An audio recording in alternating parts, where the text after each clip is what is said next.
Actor Vivek Oberoi के साथ हुआ बहुत बड़ा फ्रॉड।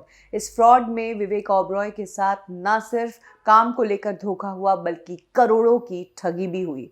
विवेक ओबरॉय जो इंडस्ट्री में एक अच्छे एक्टर थे, लेकिन ऐश्वर्या और सलमान की कंट्रोवर्सी के कारण उनका करियर उस तरह नहीं चल पाया, तो उन्होंने बिजनेस में पैसा इन्वेस्ट किया। लेकिन अब बिजनेस से भी विवेक ओबरॉय को धोखा ही मिला है। ये धोखा दिया है दो पार्टनर्स ने, जिनका नाम संजय साहा और राधिका है। संजय साहा और राधिका ने विवेक ओबरॉय से मुलाकात की और अपने आप को फिल्म बनाने वाले और इवेंट्स ऑर्गेनाइजर्स बताया। इसी बीच इन्होंने ये भी कहा कि हम लोग किशोर कुमार की बायोपिक बना रहे हैं और किशोर कुमार की बायोपिक के राइट्स हमारे पास है। विवेक ओबरॉय वैसे तो इंडस्ट्री में लंबे समय से हैं और वो समझ सकते हैं कि कौन ठीक बोल रहा है कौन नहीं, लेकिन जब संजय साहा ने किशोर कुमार की फैमिली से विवेक ओबरॉय की बात करवाई और ये बात कंफर्म करी कि हाँ, हम किशोर दा की बायोपिक बना रहे हैं, तो विवेक ओबरॉय को ये बात सच्ची लगी और उन्होंने इस फिल्म में इंटरेस्ट दिखाना शुरू किया। उन्होंने पैसा देना शुरू किया संजय साहा को। संजय साहा और राधिका ने ऐसा शो किया कि पैसा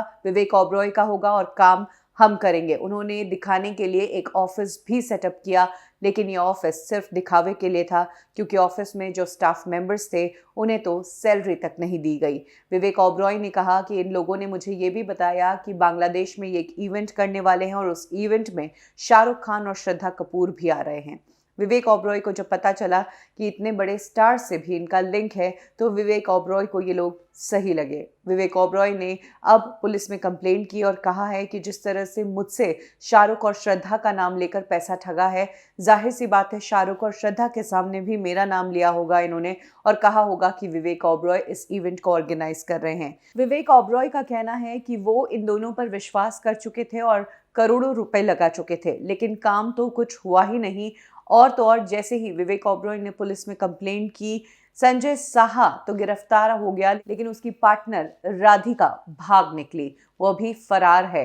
ये दोनों फिल्म इंडस्ट्री में अपना गिरोह चला रहे थे। गिरोह था फिल्में बनाकर ओटीटी पर बेचने का, और ओटीटी पर परमिशन लाने का ठेका ये लोग लेते थे। ये कहते थे डिज्नी हॉटस्टार की तरफ से इन्हें अप्रूवल लेटर मिल जाएगा, और ये लेटर दिलवाने की एवज में करोड़ों रुपए ऐंठते थे। पुलिस ने संजय साहा को जब पकड़ा और उससे कुछ बातें उगलवाई, तब पता चला कि इन्होंने विवेक ओबरॉय, गौरांग दोषी जो डायरेक्टर है, उनके अलावा इंडस्ट्री में कई लोगों को लूटा है। इस स्टार के सामने दूसरे बड़े स्टार का नाम लेकर कहते थे कि वो स्टार हमारे साथ में काम कर रहे हैं, और इस तरह से लोगों का विश्वास जीत कर इन्होंने सभी तरफ से पैसा ऐंठा। अपने स्टाफ मेंबर्स को भी पैसा नहीं दिया, उनकी सैलरीज भी विवेक ओबरॉय को ही देनी पड़ी।